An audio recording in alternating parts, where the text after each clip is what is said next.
గత ప్రభుత్వం మీకు ఏం చేసింది, ఎలా ప్రవర్తించారు మీ అందరికీ తెలుసు. మన జిల్లాకు సంబంధించి వెలిగొండ ప్రాజెక్టుకి ఒక 4,000 కోట్ల రూపాయలు కావాలి. దాంట్లో మేజరు ఎవరైతే భూపరిహారానికి కావాలి వాళ్ళు అప్పులు తీసుకున్నారు. రాష్ట్రం మీద లక్షల కోట్ల అప్పులు తీసుకున్నారు. కానీ మనకు ఒక వెలిగొండ ప్రాజెక్ట్ తేలేకపోయారు. అలాగే గత ప్రభుత్వం జలజీవన్ మిషన్ అనేది దాహం తీర్చేది. గంగమ్మ తల్లి మనకి దాహం తీర్చేది, మన పంట పొలాలకి జీవం పోసేది, పంట పండించి మన ఒంట్లో సత్తువు నింపేది. అలాంటి గంగా సమానమైన నదీ జలాలు ఉండాలి. జలజీవన్ మనకి జలజయం అనేది ప్రధానమంత్రి గారు చాలా గుండెల్లోకి ఎత్తుకొని భుజాల మీదకి ఎత్తుకున్న ఈ స్కీమ్ ఇది. అలాంటి స్కీమ్కి ఈ రోజున మాట్లాడితే గత పాలకులు మళ్ళీ రౌడిజం చేయడానికో గుండాగర్దీ చేయడానికో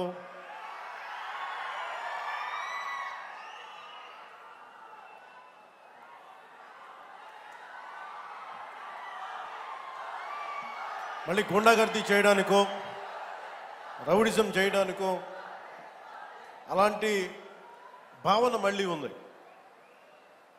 మీకు తెలుసు కదా, రౌడిజానికి గుండాగర్దీలకి బయటపడితే మన రాజకీయాల్లోకి వస్తాం.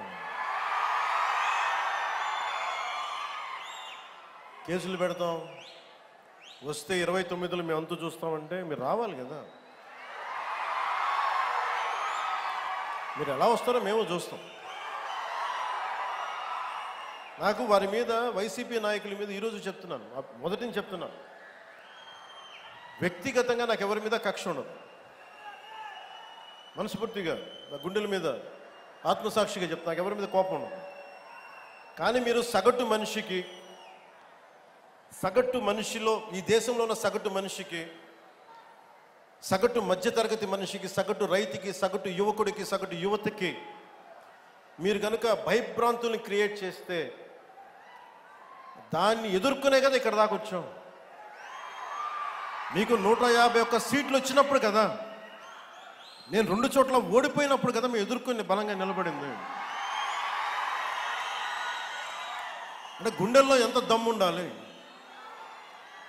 రక్తంలో ఎంత వేడి ఉండాలి మీలాంటి వాళ్ళు తట్టుకోవాలంటే.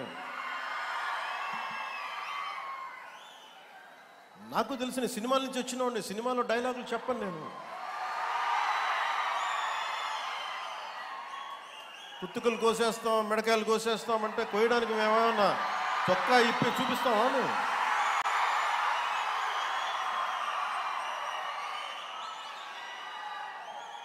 నేను సినిమాలో డైలాగులు చెప్పడానికి కూడా ఇబ్బంది పడతాను.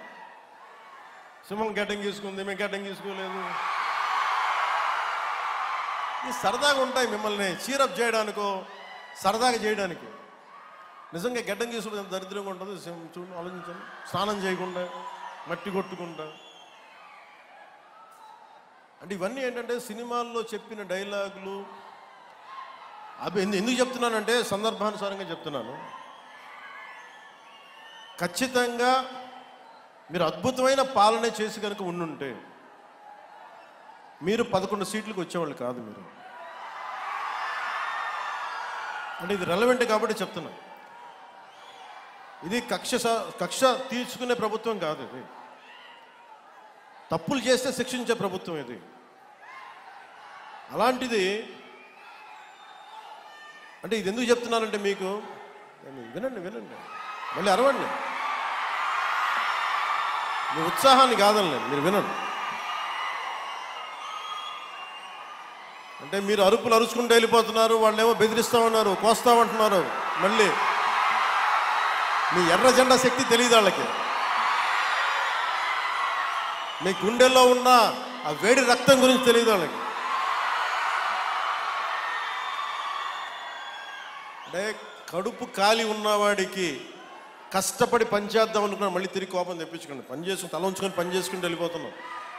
నిజంగా 11 సీట్లు వచ్చిన ఆ పార్టీగా మేము గౌరవిస్తున్నాం.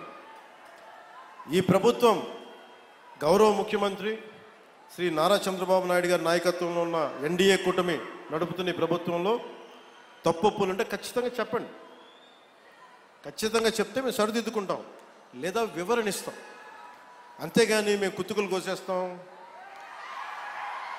రంపాలు తెస్తాం, రంపాలు పెట్టి కుత్తుకులు కోస్తామంటే మీకు తెలుసు కదా, అలాంటి వాటికి తాటాకి చప్పుళ్ళకి మేము భయపడం. సో జల్ జీవన్ మిషన్కి 2019 నుంచి 2024కి నరేంద్ర మోదీ గారి ఆధ్వర్యంలో నాయకత్వంలో ఉన్న కేంద్ర ప్రభుత్వం మన రాష్ట్రానికి 26,000 కోట్ల రూపాయలు శాంక్షన్ చేసింది, మనకి ఖర్చు పెట్టమని. మీరు ఊహించండి ఎంత ఖర్చు పెట్టారో వీళ్ళు.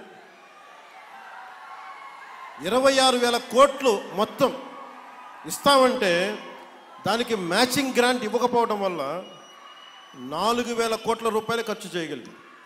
ఆ 4,000 కోట్ల రూపాయలు పోని కనీసం కొన్ని ఊళ్ళకి దాహం తీర్చారా అంటే అది కూడా తీయలే.